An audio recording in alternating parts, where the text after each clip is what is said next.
This is WLNH reporting live from the Access Center.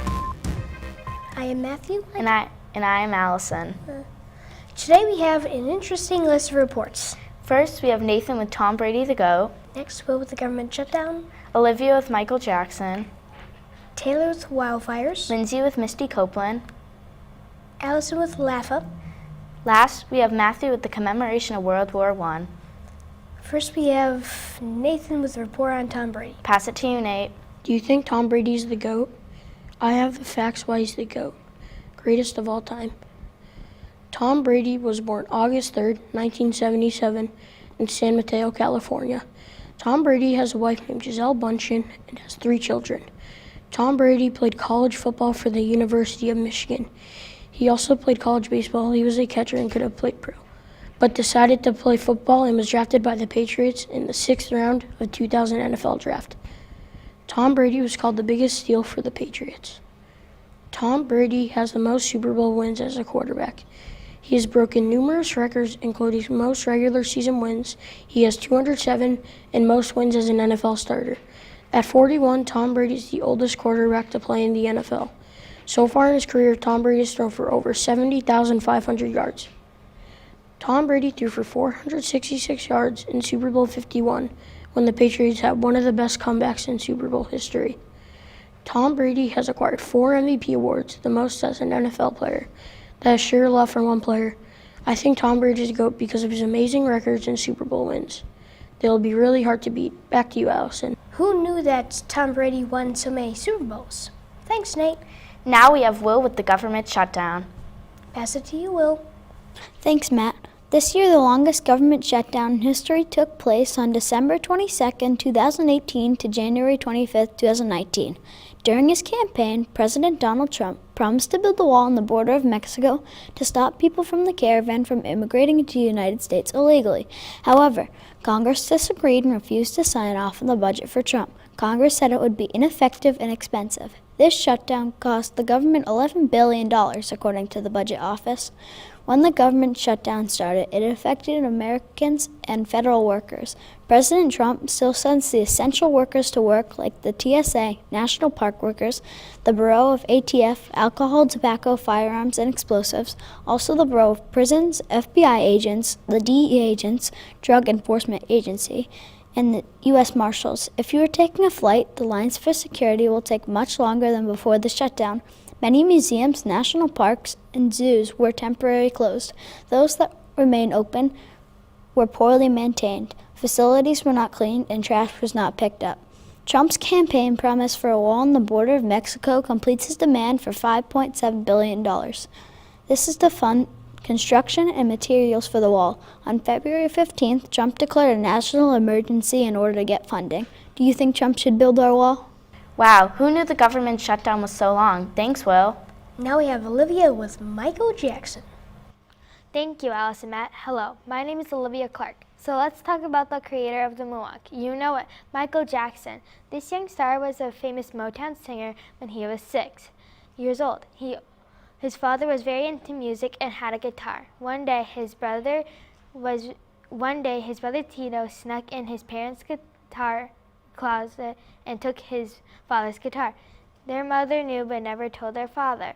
Then one of the strings broke. His father wasn't mad. He was willing to hear Tito play. After that, his father formed a band called the Jackson 5, and Michael was the lead singer. In 1979, he decided to be a composer and solo musician and had made millions of copies of his albums.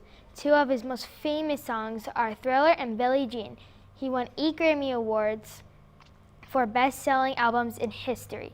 He also did tons of charity work to help people in need of money, food, jobs, and made a song called We Are the World that raised $70 million for African famine. He also raised another $15 million after the 9/11 terrorist attacks. Who knows what more accomplishments he would have done today, but sadly this composer was lost too soon. Back to you, Allison and Matt. Wow, I never knew he won 8 Grammys. Neither did I. Thanks, Olivia. Next we have Taylor with Wildfires. Thank you, Allison. November 8, 2018 was the start of the most dangerous and destructive wildfire in California's history. According to USA Today, the deadly campfire burnt the town of Paradise, California to the ground. By the time it was contained, it had destroyed 14,000 homes and killed 85 people. It burnt down an area the size of Chicago. A class action lawsuit filed in December 2018 alleges the utility company Pacific Gas and Electric failed to properly maintain or repair or replace the equipment. The exact cause of the fire is still under investigation. Wildfires sometimes occur naturally as one of the forest cycle to keep itself clean. Other ways forest fires can start is by campfires that are not properly put out, improperly disposed cigarettes, explosions, lightning, or power line sparks.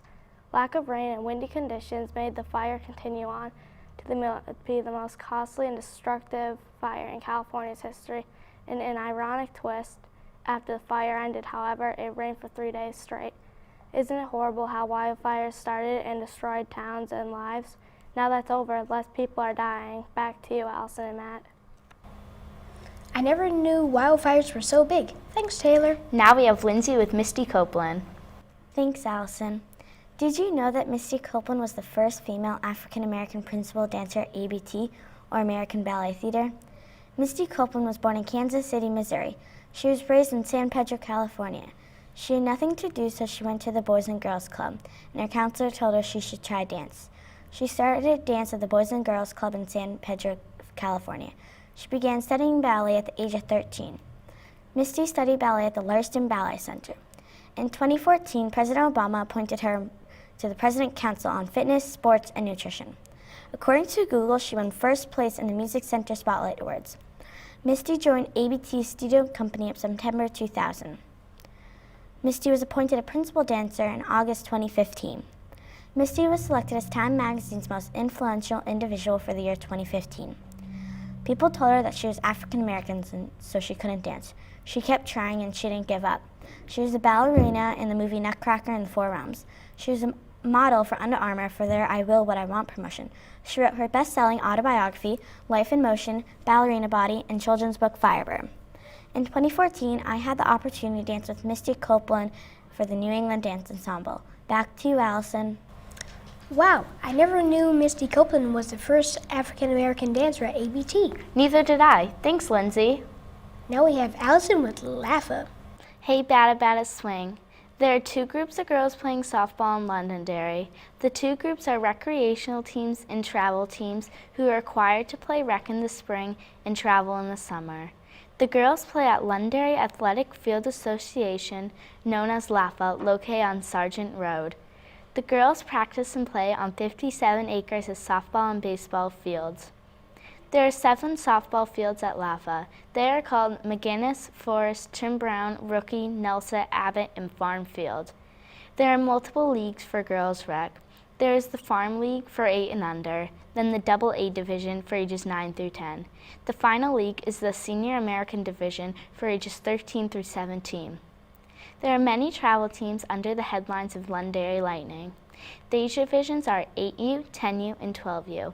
For 10U and anyone younger, they use an 11-inch softball. There's also a 12-inch softball for 12U and older. So this is the 11-inch softball and this is the 12-inch softball. Now at this point, you're probably thinking, who is the president who runs Londonderry Lightning? Well, the president is named Brendan Burns. He and many volunteer coaches pitch in and help all the girls improve at every practice. Brendan Burns also runs all the tournaments that are held there, such as states in New Hampshire and even a World Series qualifier. I hope you enjoyed my report. Now go catch the next game. Back to you, Matt. Wow, that was so cool. Maybe I will go watch a game this season. Thanks. Now we have Matthew with the end of World War I. The year is 1918. Fighting still rages on the Western Front. In late September 1918, French, American, and British troops put great pressure on the exhausted German army. Later on November 11th, the armistice was signed. And in July 1919, the Treaty of Versailles. Unfortunately, about 37 million people died in World War I on all fronts. 100 years later, 2018 rolls around, and on November 11th, 2018, countries around the world are planning to ring church bells to celebrate Armistice Day. Leaders from the U.S., Russia, France, Morocco, and a bunch of other countries gathered in France for a big ceremony. In Russia, the most elite Russian soldiers, the Russian Honor Guard, carried a bunch of wreaths marking the centenary of the Armistice Day. Meanwhile, in Italy, the nation of Italy commemorated the 100th anniversary of the end of the war. In official ceremonies in Rome and Trieste, Italy's President Sergio Mattarella recalled Europe's history and gave speeches to the Italian people. The events were part of a week of observances planned for the centenary of the Armistice Day. More than 60 heads of state and government attended an international ceremony at the Arc de Triomphe in Paris on the November 11th anniversary. Back to you, Allison. Wow, I did not know World War I was 100 years ago. Thanks, Allison. Now that's all we have time for today. This is WLNH closing out. Bye. This is WHAT reporting live from the Access Center. Hello, I'm Maddie. I'm Laurel. This is WHAT. Today we will be talking about volcanoes, the border caravan, ATV safety, floating tunnels in Norway, therapeutic equestrian centers, and finally, extreme craze. Now to Justin with volcanoes. On May 3rd, 2018, 12-year-old Josh Gula and his friends were outside at recess when they heard a huge explosion. Then the ground rumbled. Lava seeped down the side of the volcano. Josh and his friends knew it was happening because they had lived on the big islands of Hawaii all their lives. They knew that millions of years ago, the islands were formed by erupting volcanoes. The Kilauea volcano erupted and it destroyed over 700 houses, and also 1,000 people were forced to leave their homes. The volcano is about 70 million years old. According to Scholastic Storyworks, Kilauea is the most active of the 6 in Hawaii. Magma in the ground fills up the volcano and tries to blow off the top. If it can't, it blows out a hole in the side of the volcano. This pressure caused thousands of small earthquakes per week. The New York Times reported that the collapse in April of the Peru crater, located in the East Rift Zone, may have been the cause of this eruption. In fact, this was the largest such eruption from this rift zone in the last 200 years. This eruption is helping scientists find out the secrets of other volcanoes in the world that are similar. Would you choose to live next to this volcano? Because I wouldn't. Back to you, Maddie. Did you know volcanoes could trigger natural disasters? I didn't know that. Now to Angel with the border caravan. Can you imagine having to leave your country so that you are safe?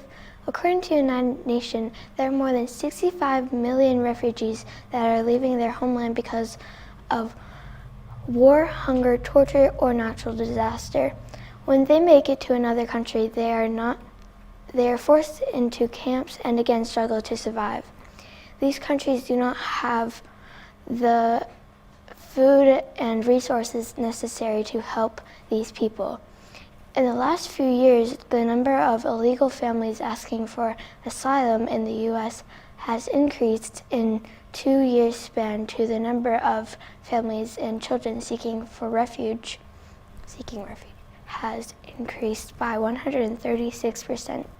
Experts recommend that one way to reduce the number of families and children seeking asylum can be accomplished by supporting these people in their home countries. The Refugee Act of 1980 gives the president the right to set a limit to the number of refugees who will be allowed in the United States each year.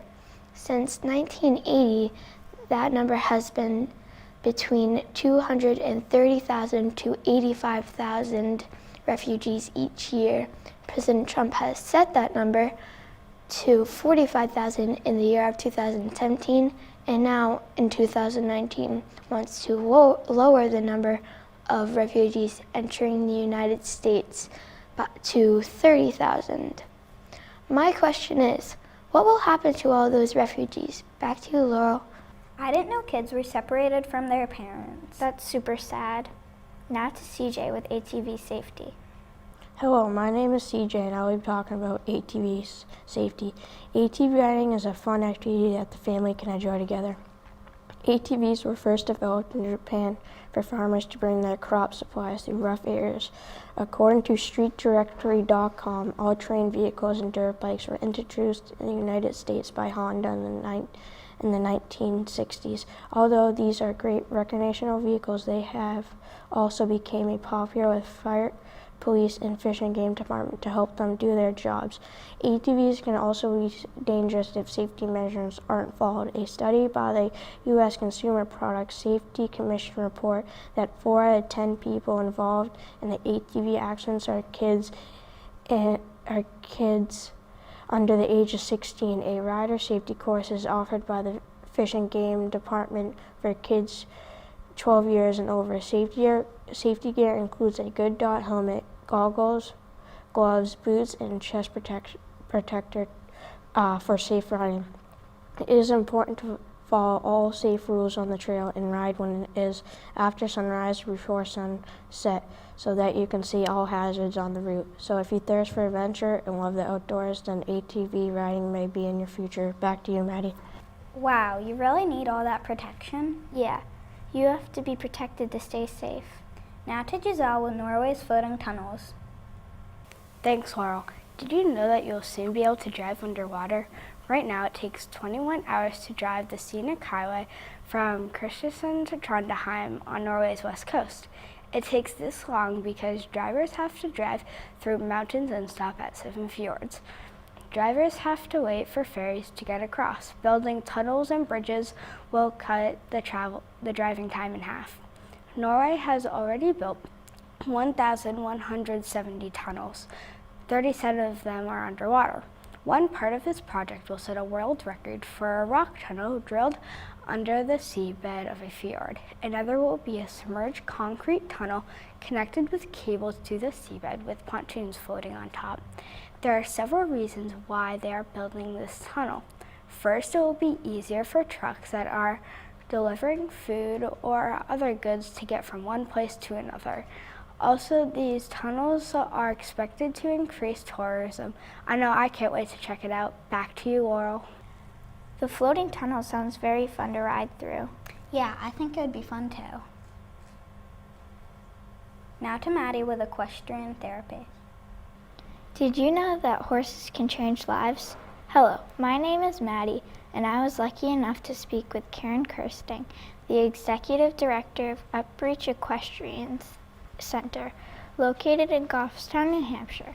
Founded in 1992 by Edith Love Tomasco, Upreach's mission is to inspire hope, foster independence, and improve physical, emotional, and psychological well-being from people of 3 to 93 with and without disabilities by partnering with horses. Karen shared a story about a young boy who had trouble walking. He always walked on his toes, so his light-up shoes didn't light up every time like they were supposed to. Using therapeutic riding, after one session, the little boy got off his horse and was able to make his shoes light up with every step.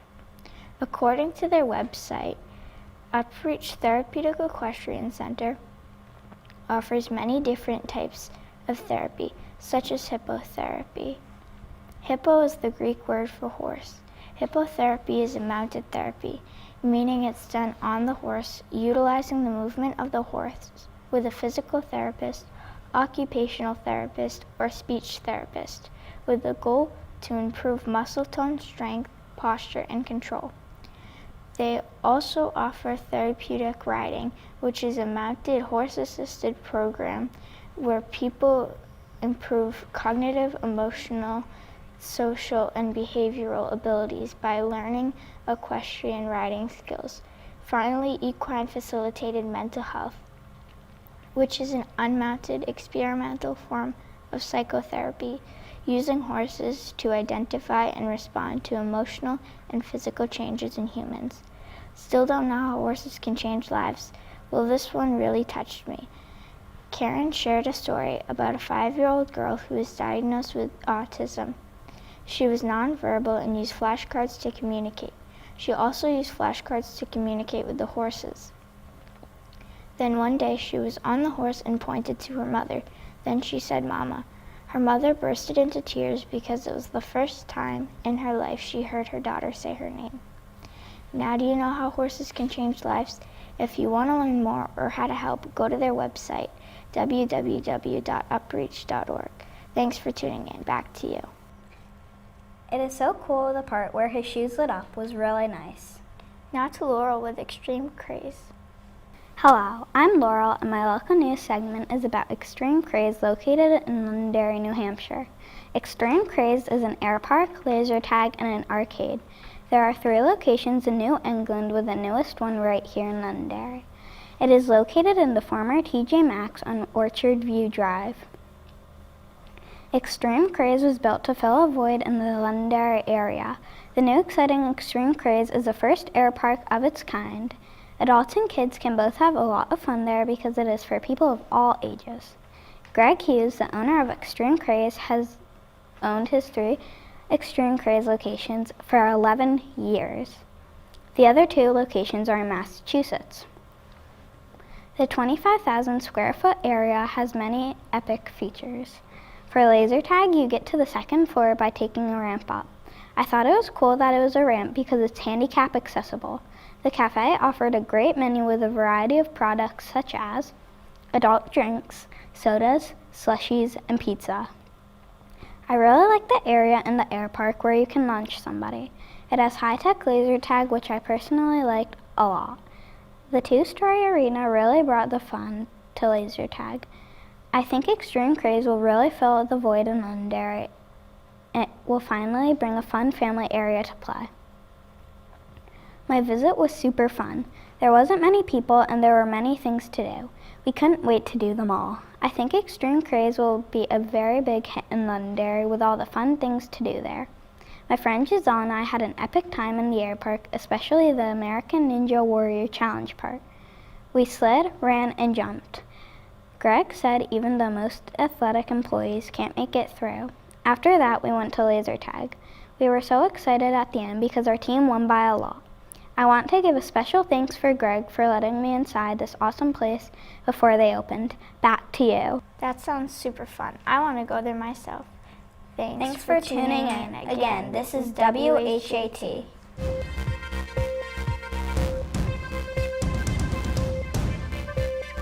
Hi, I'm Charlie. And I'm Addison. Welcome.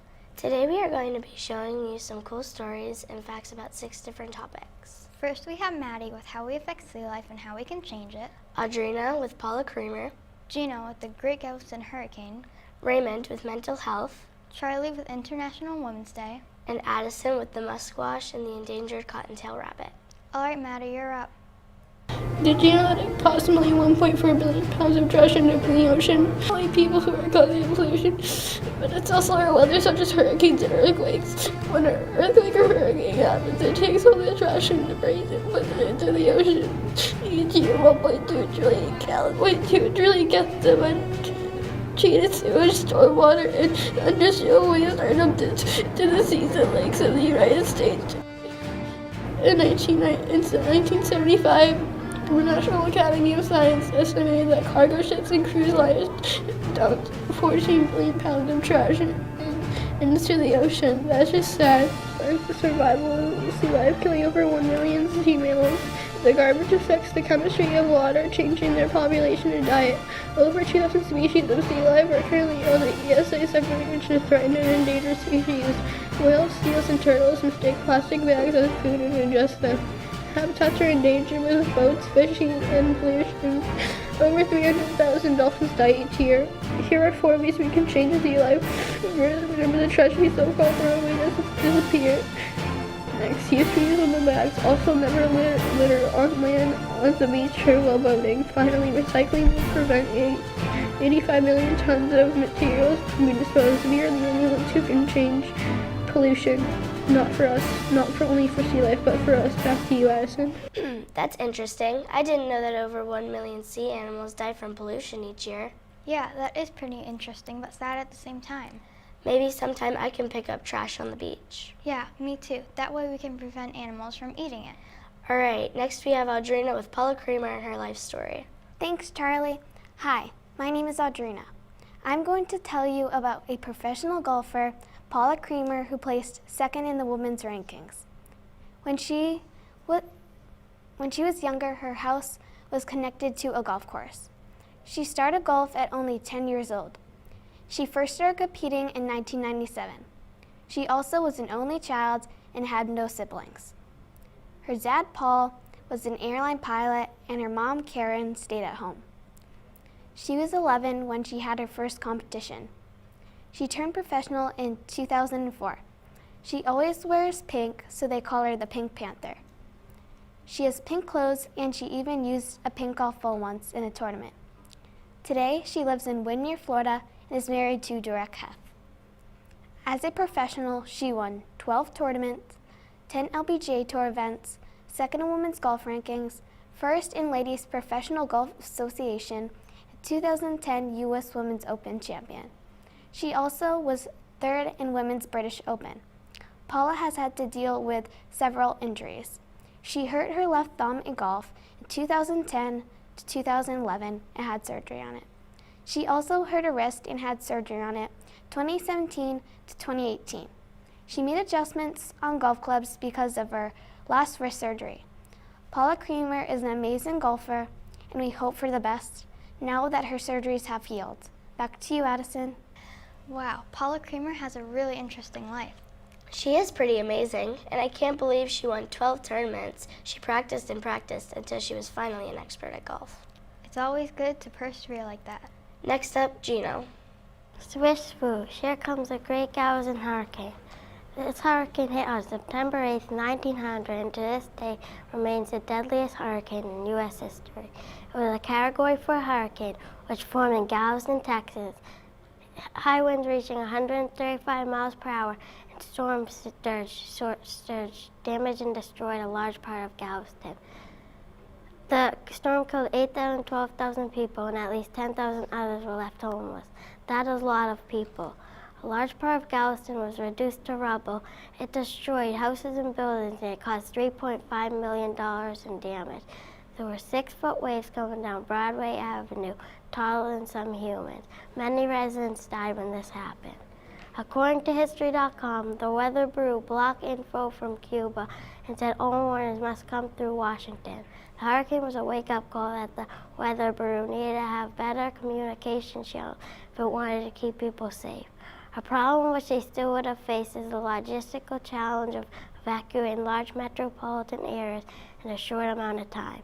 Today, the U.S. is good at accurately forecasting hurricanes and communicating storm path-affected areas. The hurricane came at a very interesting time in the science of hurricanes. The combination of blocking information from Cuba while also making it difficult for local forecasters to report hurricanes turned out to be deadly. This was a very dangerous hurricane in history. Let's just hope it doesn't happen again. Back to you, Charlie.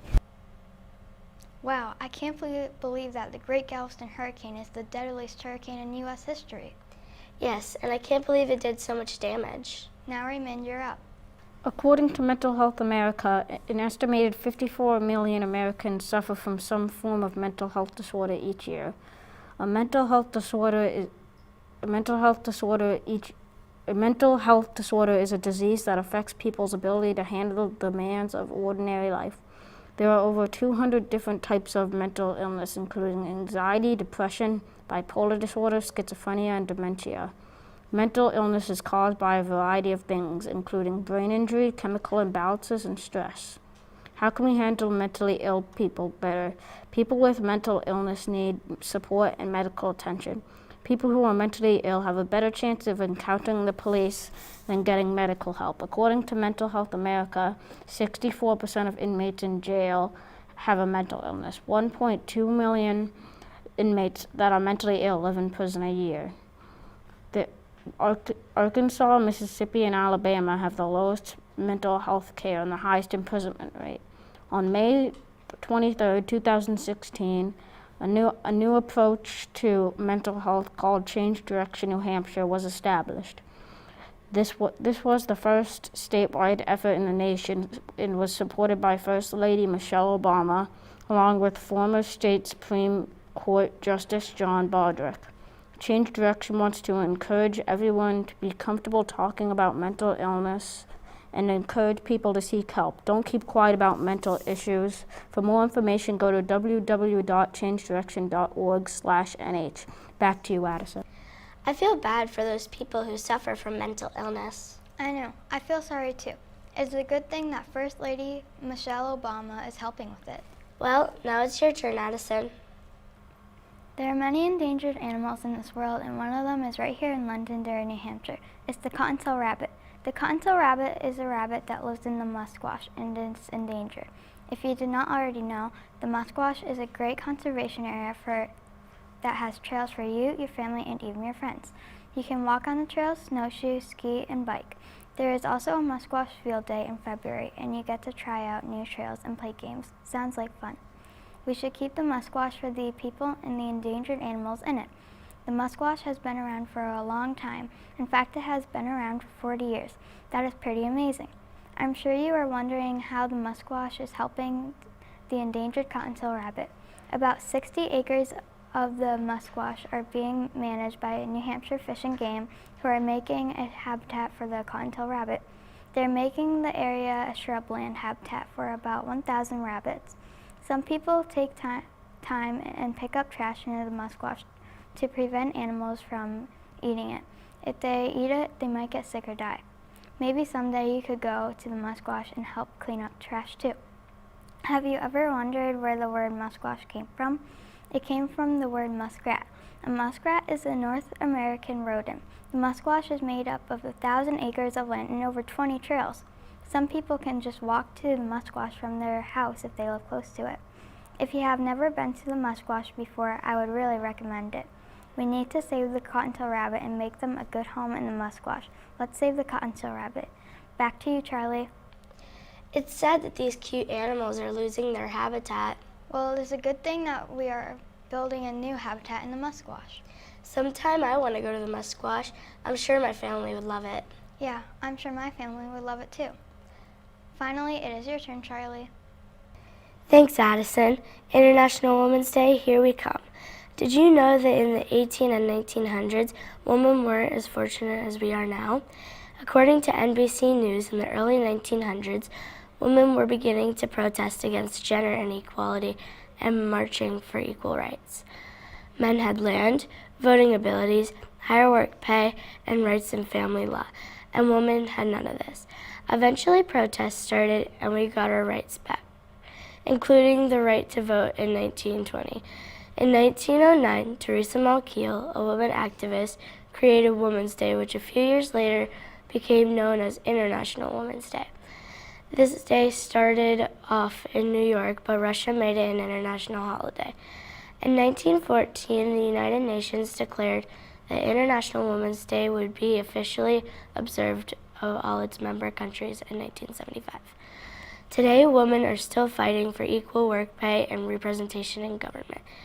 In many parts of the world, women do not have equal access to education. This is why we are still observing and celebrating International Women's Day. This holiday is celebrated differently in different countries. The official colors to represent women's equality are green, purple, and white. According to International Women's Day website, the campaign theme for this year is Balance for Better. This means that the world will be a better place if women and men were treated equally. I think this means something special. Go show some support to women like me. Back to you, Addison. Isn't it amazing that women get their very own day to celebrate and that we have as much rights as men do? Yes, in fact, everyone should be equal. Well, I guess that wraps it up for today. Thanks for watching WFLS.